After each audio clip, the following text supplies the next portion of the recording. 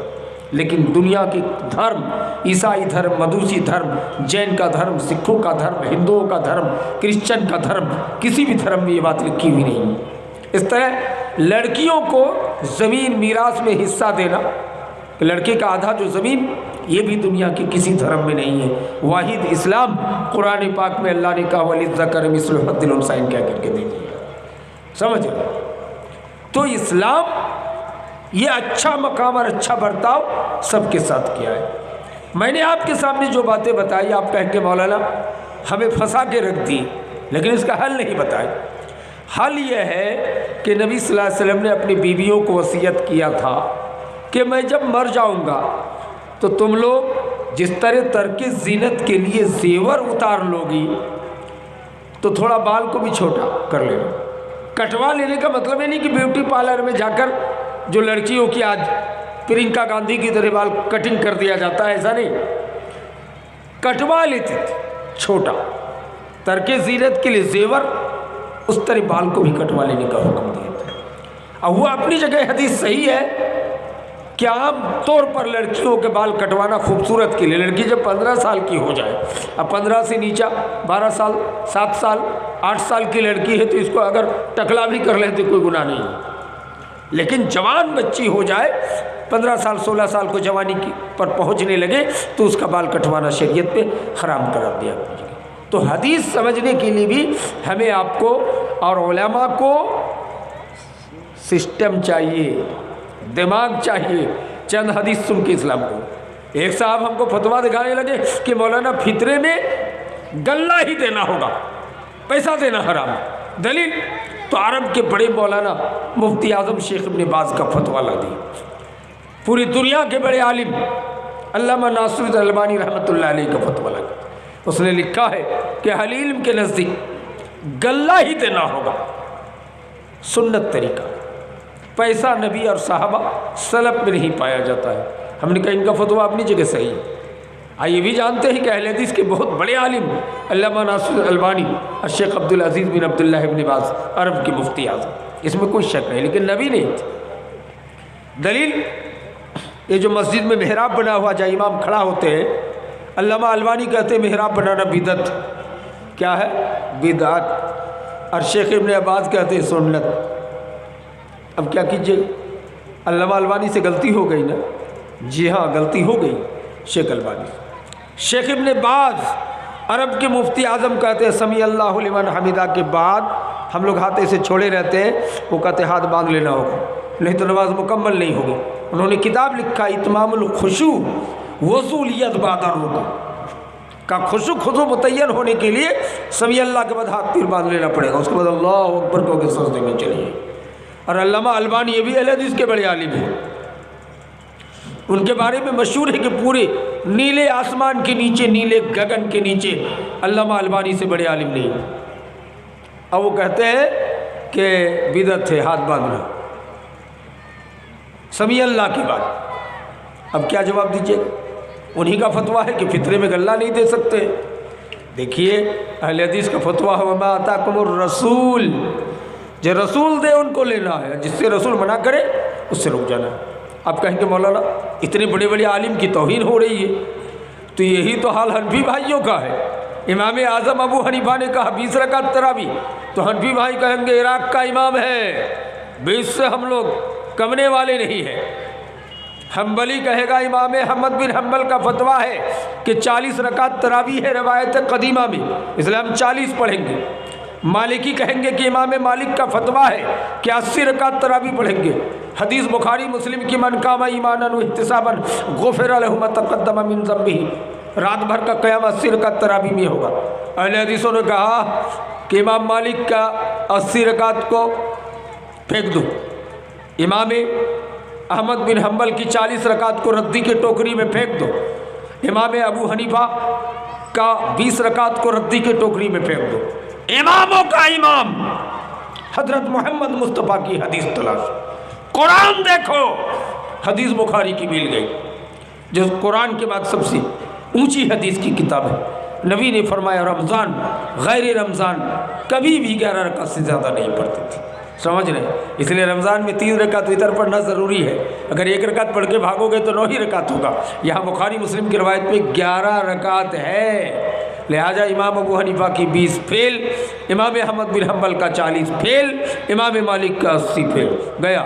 حدیث کے مطابق سنت 11 رکعت. چیلنج، اگر کوئی زیادہ پڑھنا چاہے تو 200 رکعت بھی پڑھ سکتا ہے. دلیل حضرت ابو سعید خدری رمضان میں اور غیر رمضان میں رات بھر نماز پڑھتے تھے. 2 رکعت پڑھی سلام پھرے، 2 رکعت پڑھی سلام. 200 رکعت، کبھی 100 رکعت. یہ نفل ہے.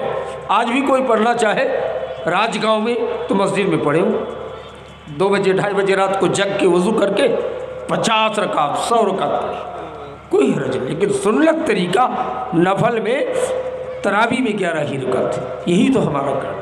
فتویٰ مسئلہ حل ہو گیا. اب سنت طریقہ ہے کہ فطرے میں غلہ دیا جائے. غلہ میں بھی سب نہیں چلے گا. کھانے کا غلہ، کھانے کا غلہ. کھاتے کیا ہے؟ بھات روٹی. تو آٹا دیجئے 1.25 کلو اور 1.25 کلو چاول، یہی دینا ہوگا. یہ زیادہ اتم طریقہ. لیکن اگرچہ نبی کے طور پہ کوئی پیسہ نہیں دیا ہے، لیکن پیسہ بھی دے سکتے ہیں. سنت. لیکن حرام کہاں سے آپ پا لیے کہ پیسہ دینا حرام ہے؟ آپ کہیں گے پیسہ دینا حرام ہے، ہم کہیں گے مائک میں اذان دینا حرام ہو جائے گا. حدیث سے ثابت نہیں. مدرسے میں آپ پکے کا مدرسہ بنائے، کس حدیث سے ثابت ہے؟ مسجد کے اندر ماربل سٹا دی، کس حدیث سے ثابت ہے؟ مسجد میں چٹائی بچھا رہے ہیں، کس حدیث سے ثابت ہے؟ امام کے لیے آپ مخمل بچھا رہے ہیں، یہ کس حدیث سے ثابت ہے؟ مدرسے کے اندر گھنٹی بجا رہے ہیں جو مندر کی گھنٹی ہے، کہتے تعلیم کے لیے جائز ہے، کس حدیث سے ثابت ہے؟ ایک مولوی پڑھا کے نکل رہے ہیں، دوسرا گوت رہے ہیں. یہ تو انگریز کا طریقہ ہے، کرسچن کا طریقہ ہے. آپ نے دینی مدرسے میں یہ انگریز کا طریقہ بنائے ہو کہ گھنٹی جب مارے گا تو جو پہلی گھنٹی میں پڑھا رہے نکل کے دوسری کلاس میں جائے گا اور دوسرا والا اس کلاس میں آئے گا. ایک کا نکلنا ایک کا جانا، یہ تو شریعت کے خلاف ہے. کہیں گے یہ سب چلے گا، معاملات کا معاملہ ہے. میرے بھائی اتنی شدت کا فتویٰ نہ کریں. عبدالرزاق بن یوسف کی طرح یہ کرنے سے 40 دن کی نماز قبول نہیں، وہ کرنے سے 40 سال تک نماز قبول نہیں ہوگی. جو بھی بیچارہ نماز پڑھ رہا تھا وہ نہیں ہوگا. ایک صاحب کہہ رہے ہیں کہ جو روزہ رکھ کے نماز نہیں پڑھتا ان کا روزہ نہیں ہوگا. بالکل غلط. روزہ تو ہوگا اپنی جگہ، لیکن نماز چھوڑا اس کا گناہ ملے گا. کوئی نماز پڑھتا ہے لیکن روزہ ہی نہیں رکھتا ہے، کہیں گے نماز پڑھے کی فائدہ ہے، روزہ رکھو نا. غلط بات. نماز پڑھا، نماز پڑھنے کا تو ثواب ملے گا، روزہ چھوڑ دیا اس کا گناہ ملے گا. آپ کہہ رہے ہیں کہ یہ کر کے کیا فائدہ، یہ کر کے کیا فائدہ. اس لیے فتوے میں میرے بھائی شدت نہ اختیار کرے. مسجد کے اندر سترا اترا کوئی چیز نہیں ہے. بس بخاری مسلم کی روایت ہے کہ صحابہ کرام فرض پڑھنے کے بعد سترے کے لیے لپک پڑتے تھے. وہ کیا نا صحابہ یقتدرون الی السترہ بعد الصلاۃ المکتوبہ، فرض نماز کے بعد سترے کی طرف لپک پڑتے تھے. کیا آگے وضاحت آ رہی ہے حدیث میں؟ الی الجدران والعمود، دیوال کی طرف، کھمبوں کی طرف. لہذا ہم لوگوں کو بھی چاہیے کہ ہم زیادہ سنت پڑھیں گے. کوئی بیوقوف آدمی ہے کہ سنت زیادہ پڑھے گا، گیٹ میں کھڑا ہو گیا ہے، جمعہ کے بعد 2 رکعت پڑھ کے پھر 2 رکعت شروع کر دیا ہے. ہم 2 رکعت پڑھ کے نکلنے والے ہیں، پیچھے لوگ سنت پڑھ رہے ہیں، بڑی دقت ہو رہی ہے. تو اس کو چاہیے کہ جن کو زیادہ سنت پڑھنی ہے دیوار کے سامنے کھڑا ہوگا، یہ پیلر دیکھ کے کھڑا ہوگا. اور ہم جانتے کہ ہم 2 ہی پڑھیں گے، ہمارے آگے والا بھی 2 پڑھے گا، ہم نکل جائیں گے وہ بھی نکل جائے گا. ستری کی کہاں ضرورت پڑ گئی میرے کو؟ ہٹا دیجئے سب. اور سنت طریقہ فطرے میں وہی ثابت ہوا کہ غلہ دینا چاہیے لیکن پیسہ دینا حرام نہیں، جائز. دعا کی بات کرتے ہیں. سب سے پہلے دعا بدعت کہنے والا مرکزی دارالعلوم جامعہ سلفیہ بنارس، اور وہاں ہمارے استاد محترم شیخ الحدیث مولانا عبدالسلام مدنی جو حال میں 6 مہینہ ہوا انتقال ہوا. اصغر مدنی کے بھی استاد ہیں، اتنے بڑے عالم تھے. علامہ عبید اللہ رحمانی کے خوشاچی تھے علامہ عبدالسلام مدنی رحمۃ اللہ علیہ. زندگی بھر دعا نہیں چھوڑی. ہاتھ اٹھانے میں بھی انہوں نے وضاحت کر دی کہ کچھ پاگل ایسے ہاتھ اٹھائیں گے. اللہ ربرات. مولانا عبدالسلام کہتے ہیں اللہ اگر کوئی چیز دے گا نیچے گر جائے گا نا. یہ کوئی اسٹائل ہے؟ ہاتھ ایسے مانگا جائے تاکہ اللہ کچھ دے تو زمین پہ نہ گرے، ہاتھ پہ آ جائے. لیکن یہ اسٹائل سے ہاتھ اٹھا رہے ہیں. جلدی ہر بات کو بدعت نہیں کہنا چاہیے. علامہ ڈاکٹر ادھر شمس رحمتullah علیہ مشکل سے 3 مہینہ ہوا انتقال کرنا، پوری دنیا کے بڑے عالموں میں سے ایک تھے۔ ایک صاحب نے کہا مرے ہوئے آدمی کو مرحوم مقبور کہنا بدعت۔ کہا کہاں پڑھے ہو؟ کہا فتح اللہ عبد الباری کی کتاب میں۔ کہا وہ بھی لکیر کا فقیر ہے۔ کس نے کہا بدعت ہے؟ کہا اسی مفعول کا صیغہ ہے، مغفور مانے بخشا گیا، مرحوم مانے رحم کیا گیا، کس حدیث میں پائے ہو؟ کہا استغفر اللہ، یہ یہاں کا عرف عام میں مرحوم مانے رحمہ اللہ، مغفور مانے غفر اللہ معاف کرے، لیکن کسی جاہل آدمی بھی اگر بولتا ہوگا اس کو پوچھئے گا کہ اس کو بخش دیا گیا ہے، کہے گا نہیں ہم دعا دے رہے ہیں کہ اللہ معاف کرے، لیکن ہماری مادری بھاشا میں مرے ہوئے آدمی کو ہم لوگ مرحوم مغفور کہتے ہیں۔ کا کہنا بدعت نہیں، بالکل صحیح طریقہ ہے۔ اگر یہ کہنا بدعت کہو گے تو قرآن کا ترجمہ اردو بنگلہ ہندی میں کرنا بھی غلط ہوگا۔ جو صاحب کہتے ہیں کہ نبی نے نہیں دیا فطرے میں، گلہ چھوڑ کر پیسہ نہیں دیا، ان سے پوچھو کہ نبی نے ممبر پہ چڑھ کے جمعے کے خطبے میں کبھی اردو بولا، بنگلہ بولے؟ نہیں بولے۔ عربی میں خطبہ دی، تب تو بریلی لوگ ٹھیک کرتے ہیں، ہنفی لوگ، کہ عربی خطبے میں چڑھ کر نحمد ہو وبالتحقیق بعد الانبیاء ابی بکر الصدیق ولا صد اللہ الغالب علی بن ابی طالب و سیدۃ النساء فاطمہ الزہرا۔ آپ کٹیہار میں پڑھے ہوں گے، خطبہ سنتے ہیں عربی میں، اردو نہیں بولتا ہے، لیکن ہمارا فتویٰ ہے اہل حدیثوں کا کہ نہیں، ممبر میں بھی اردو بول سکتے ہیں، نبی سمجھانے کے لیے ان کی بھاشا عربی ہے، اس لیے عربی میں سمجھانے کا کام کیا۔ تو میرے بھائی اس طرح شدت والا فتوی کو ہرگز نہ اپنائے۔ عبد الرزاق بن یوسف ہو یا کوئی ہو، اللہ نے ہمیں تعلیم دیا ہے کہ جو رسول دے ان کو لینا ہے، اور جس سے رسول منع کرے اس سے ہمیں رک جانا۔ سمجھ رہے؟ نبی صحابہ سے غلطی ہو گئی تو آج کا امام اور مولوی کتنے بڑے امام ہو جائے، ان کا عزت کرنا چاہیے، احترام کرنا چاہیے، لیکن غلطی ہو سکتی ہے نا، ہو جائے گی۔ میں 4 مثال دے کے ختم کروں گا۔ دنیا میں نبیوں کے بعد سب سے اعلیٰ درجے کا جنتی اب بڑے عالم اور صحابی کون ہے نبیوں کے بعد؟ حضرت ابو بکر صدیق رضی اللہ تعالیٰ عنہ۔ حضرت ابو بکر نے فتویٰ دیا ایک بار جمعے کے خطبے میں کہ اگر کسی کے گھر میں دادی زندہ ہے تو وہ میراث میں سے حصہ نہیں پائے گی۔ ایک معمولی صحابی کہنے لگے ابو بکر صدیق آپ کا اونچا مقام ہے، نبیوں کے بعد سب سے اونچا مقام آپ کا ہے، نبی نے آپ کو دنیا میں جنتی کہہ دیا، لیکن یہ فتویٰ غلط۔ حضرت ابو بکر نے کہا کوئی حدیث ہے آپ کے پاس؟ کہا حدیث ہے، دیکھیے نبی نے دادی کو میراث دیا ہے۔ حضرت ابو بکر پھر ممبر پہ کھڑے ہوئے، کہا غلطی ہو گئی، ہمارے آپ کے طرح ضدی نہیں تھے کہ آنا۔ کہا غلطی ہو گئی، نبی کی حدیث مل گئی، دادی کو بھی میراث میں حصہ ملے گا زمین جائے۔ دوسرا مثال، سب سے بڑے صحابی کون تھے ابو بکر کے بعد؟ عمر رضی اللہ تعالیٰ عنہ۔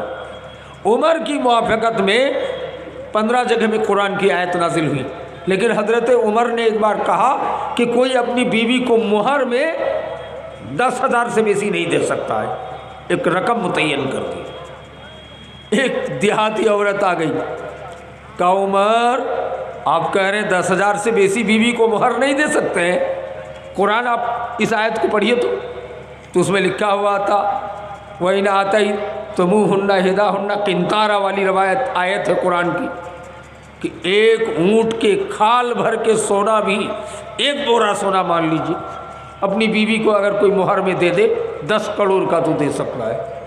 حضرت عمر بوڑھی کے سامنے اپنے ہاتھ کو لیا اور زور سے ماتھا میں مارے، کہا کہ ہائے عمر، اتنا بڑا قابل آدمی اس جاہل دیہاتی عورت کے برابر بھی قرآن سمجھ نہیں سکا۔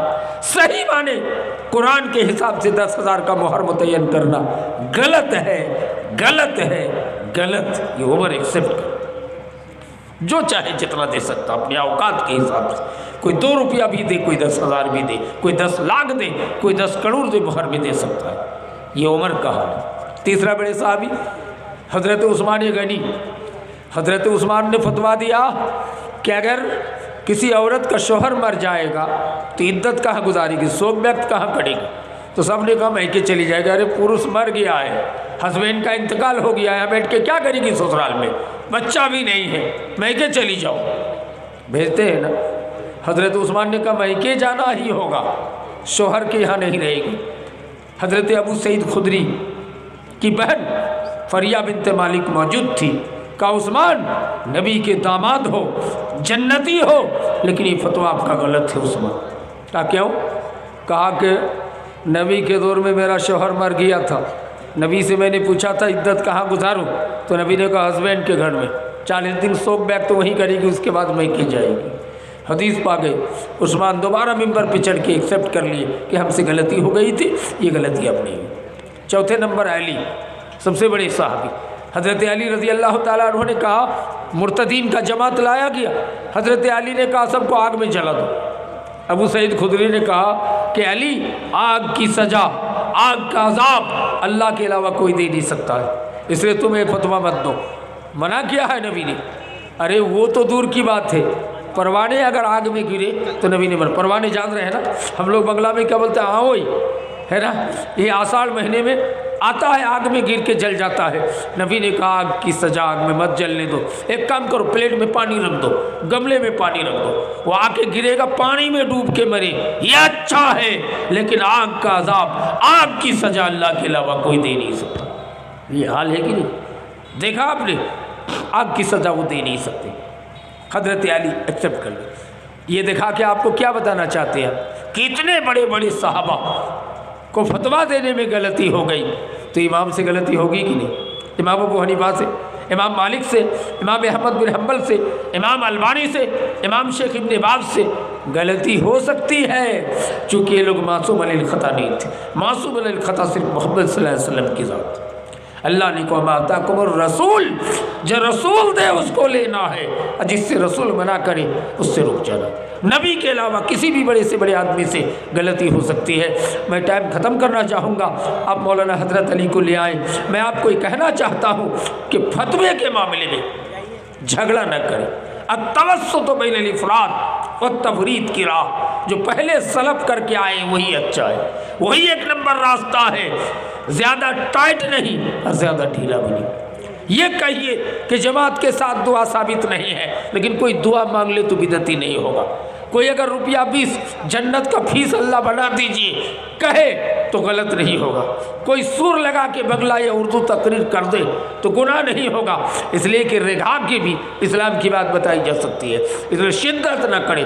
کوئی اگر فطرے میں پیسہ دے دے تو کوئی حرج کی بات نہیں ہے، کوئی گائے کی قربانی 7 حصہ کر دے تو کوئی حرج کی بات نہیں ہے، کوئی عقیقے کے گوشت کو خود بھی کھائے دوسروں کو تقسیم کر دے کوئی حرج کی بات نہیں ہے، عقیقہ میں کوئی دتا ہوا شرط بھی نہیں ہے، لیکن غلط سلط فتویٰ امت کے اندر رائج نہ کریں۔ بڑے سے بڑے صحابہ کرام سے جب غلطیاں ہو سکتی ہے تو آج ہم آپ جیسے مولوی سے تو غلطیاں بہت زیادہ ہو سکتی ہے، کوئی حرج کی بات نہیں ہے، اس سے معافی مانگ لینا چاہیے، ہار مان لینا چاہیے، اور معاشرے میں جدید نیا فتویٰ نکالنے کی کوشش ہرگز نہ کیا جائے، ہے کہ نہیں؟ اللہ کے رسول نے فرمایا جنازہ پڑھ کے کیا نیکی ملے گا جانتے ہو؟ 2 قیرات وزن ہے، 1 قیرات احد پہاڑ کے برابر کا، کس میں کا جنازہ پڑھنے میں 1 قیرات، اور 1 قیرات 3 لب بسم اللہ کہہ کے 3 لب مٹی دینے میں 2 قیرات ہے۔ اس کے بعد اللہ کے رسول نے کہا استغفرو، جمع کا صیغہ استعمال کیا ہے کہ تم سب مل کر کے اپنے بھائی کے لیے دعا کرو، ابھی ہی تم لوگوں کے جانے کے بعد قبر میں ان کو اٹھا کے بیٹھا دیا جائے گا، زندہ کر دیا جائے گا، سب ان کی ثابت قدمی کے لیے دعا کرو۔ میرے بھائی، بڑے سے بڑے علماء، بڑے سے بڑے محدثین اس بات کے قائل تھے کہ دعا کے لیے قید نہیں لگانا چاہیے، فرض نماز کے بعد ہاتھ اٹھا کر اجتماعی دعا۔ کون ہوتے ہو یہ قید لگانے والے؟ مطلق پوچھو دعا مانگنا کیسا ہے؟ ہاتھ اٹھا کے مانگ سکتے ہیں، ہاتھ گرا کے مانگ سکتے ہیں، جماعت کے ساتھ مانگ سکتے ہیں، الگ سے مانگ سکتے ہیں۔ اللہ اکبر! حدیث ہے نبی کائنات صلی اللہ علیہ وسلم کو اللہ نے مخاطب ہو کر حدیث قدسی میں کہا کہ بندہ جب ہاتھ اٹھاتا ہے رب کہتا ہے 3 بجے رات کو، رات کے آخری حصے میں سمائے دنیا میں اللہ آ جاتا ہے، کہتا میرے بندے کے ہاتھ کو خالی واپس کرنے سے مجھے شرم لگتا ہے، مجھے اچھا نہیں لگتا ہے کہ بندہ بھیک مانگ رہا ہے میرے دربار میں ہاتھ اٹھا کے، اس لیے اس کے ہاتھ کو ہم خالی واپس نہیں کریں گے۔ یہ تمام احادیث اور آیت قرآنیہ اس بات پر دال ہے کہ جماعت کے ساتھ اگرچہ واضح طور پہ حدیث موجود نہیں ہے، لیکن ثوابت قرائن سے پتہ چلتا ہے کہ اگر کبھی جماعت سے مانگ لے تو بدعت نہیں ہوگا۔ یہ الگ بات ہے کہ پریکٹیکلی طور پہ نبی صلی اللہ علیہ وسلم کی سنت سے ایسا ثابت نہیں ہے، اس لیے اس کو ہم سنت نہیں بتا سکتے۔ میری بھائی، شدت سے ہٹ کر میڈیم فتویٰ، اللہ نے کہا ہے خیر الامور اوسطها، بہترین عمل بہترین معاملہ بیچ کا معاملہ ہے، میڈیم معاملہ ہے، نہ زیادہ ٹائٹ نہ بہت زیادہ ڈھیلا۔ اس لیے میرے بھائی، ہم میڈیم فتوے پہ عمل کریں، شدت نہ اختیار کریں، ایسا فتویٰ نہ دیں جس سے ہماری اور قوم کی حالات بگڑ جائے میرے بھائی۔ اس لیے خلیفہ ہارون رشید بادشاہ تھے، انہوں نے قانون نافذ کیا تھا کہ کوئی مولوی اس وقت تک تقریر نہیں کرے گا جب تک ان کا عمر 40 سال نہ ہو جائے۔ ان سے پوچھا گیا کیوں؟ کہا کہ نبیوں کو نبوت دی گئی تھی 40 سال کے بعد۔ اس کا مطلب 40 سال کے بعد مولوی کا بھی عقل پختہ ہو جاتا ہے، وہ ٹھوکریں کھا کر سمجھ جاتا ہے کہ اب کیسا فتویٰ دینا چاہیے۔ خلیفہ ہارون رشید کے دربار میں 3 مولوی پڑھ کے آتا ہے، 40 سال کے بعد پورا لیا۔ کہا ہے بادشاہ 40 سال ہو گیا، اب ہم 3 مولوی کو مائک میں تقریر کرنے کا موقع دیجیے، جمعے کا خطبہ دینے کا موقع دیجیے۔ کہا دیں گے، لیکن تینوں مولوی کا ایگزام لیں گے۔ کہا کب؟ کہا پرسوں آ جانا۔ پرسوں تینوں مولوی آ گئے۔ ہارون رشید پورے دیش کا بادشاہ تھے، ان کے درجنوں منتری تھے، پولیس، سب کائنات ٹھاٹ باٹ ہو کر آیا ہے۔ 3 مولوی ایگزام دینے کے لیے آ گیا ہے۔ 3 مولوی کو 3 الگ الگ کوٹری میں بند کر دیا۔ ایک مولوی کو لایا، سامنے روپیہ رکھا، اشرفی سکہ، سونے چاندی کا سکہ، آج کے دور کا 1 کروڑ سے کم نہیں تھا۔ کہا مولانا یہ پیسہ لے لیجیے اور اس شریعت بل میں دستخط کر دیجیے۔ پڑھ کے دیکھا کہ نبی کی سنت کو غیر شرعی عمل قرار دیا تھا۔ کہ ہم نہیں کریں گے دستخط، نبی کی سنت کو غیر شرعی عمل قرار دیا، ہم سگنیچر نہیں کریں۔ کہا مولانا جلاد تلوار لے کے کھڑا ہے، دیکھ رہے ہو نا، تمہیں ٹکڑے ٹکڑے کر کے ذبح کر دیا جائے گا۔ مولوی ڈرتا نہیں ہے، اگر سگنیچر کر دو گے، یہ روپیہ دیکھ رہے ہو نا، سب آپ کا، پوری نسل بیٹھ کے کھائے گی۔ وہ مولوی سوچا دل میں کہ اگر سگنیچر کر دوں تو روپیہ بھی مل جائے گا، جان بھی بچ جائے گا، سگنیچر نہ کرو تو مار دیا جائے گا، پیسہ بھی نہیں ملے گا۔ پیسہ لے کے چلا گیا۔ کہا کتنے سنتوں پہ لوگوں کا عمل نہیں ہے، ایک سنت کی بات، پیسہ لے کے چلا گیا۔ دوسرا مولوی آیا، پیسہ لے کے چلا گیا۔ تیسرا مولوی، یہ بہت کٹھن مضبوط دل کا مولوی تھا، اس نے کہا ہارون رشید بادشاہ ہو دیش کا، پیسے کا لالچ دکھا رہے ہو، تمہاری اس پیسے میں پیشاب بھی کرنے کے لیے تیار نہیں ہوں، پھینک دیا، شریعت بل پہ سگنیچر نہیں کروں گا۔ آگے بڑھ جاتا ہے، جلاد کے پاس چلا جاتا ہے۔ کہا جلاد تلوار چلاؤ، میں ٹکڑے ٹکڑے ہو کے نبی کی سنت کے لیے شہید ہونے کے لیے تیار۔ ہارون رشید اٹھ کے دوڑ کے چلے گئے۔ جلاد کو کہا تلوار رکھو، مولانا کے گلے سے گلے مل لیے، معانقہ کی کہ مولانا کسی کو مارنا مقصود نہیں تھا، ایگزام لینا مقصود تھا، لیکن آپ کے 2 ساتھی 2 مولانا ایگزام میں فیل کر گئے، لیکن آپ ایگزام میں فرسٹ ڈویژن کر گئے۔ آپ کو پورے دیش کا مفتی اور مولانا ہم لوگ جان رہے ہیں۔ میرے بھائی، یہ سب مثال اس لیے دے رہا ہوں، اس زمانے کے مولوی تھے۔ علامہ ناصر الدین البانی جلسہ کرنے آئے ہیں نا، ہم آپ سارے مولانا، اگر قانون متعین کر دیے جائے مولانا، کسی کو نذرانہ ملنے والا نہیں ہے۔ راج گاؤں پہلی بار جلسہ کیا ہے، لیکن جتنا آئے ہو آپ کے بھی بال بچہ ہے، آنے جانے کا بھاڑا اور 1 دن کا پاکٹ خرچ 1000 روپیہ دے دیا جائے گا۔ کتنا کماؤ گے گھر میں؟ مزدوری کرو گے یا آفیسر ہو یا نوکری میں ہو تو خوب تو 1 دن کا 2000 ہوگا، چلیے 2000 روپیہ دے دیں گے، لیکن اس سے زیادہ پیسہ نہیں دیں۔ جلسہ بند ہو جائے گا، پورے انڈیا کا مولوی آنا بند کر دے گا میرے بھائی۔ تب راج گاؤں کے مولانا عبد القدوس اور بہت سے مولانا ہے راج گاؤں میں، ان سب کو لے کر کے تقریر کرنا شروع کروائیں گے۔ کہا چلو پیسہ ویسا نہیں لیتے، مولانا توحیدوں کو بلا لیجیے، ہے کہ نہیں؟ کیوں؟ پیسے کا معاملہ ہے، نذرانہ بند کرو۔ مولانا احسان الہی ظہیر شیر پاکستان بڑے مولانا تھے، کہا فری میں بخاری پڑھانے کا کام کرو، فری میں تقریر کرنے کا کام کرو۔ سب مولوی ڈر گئے تھے۔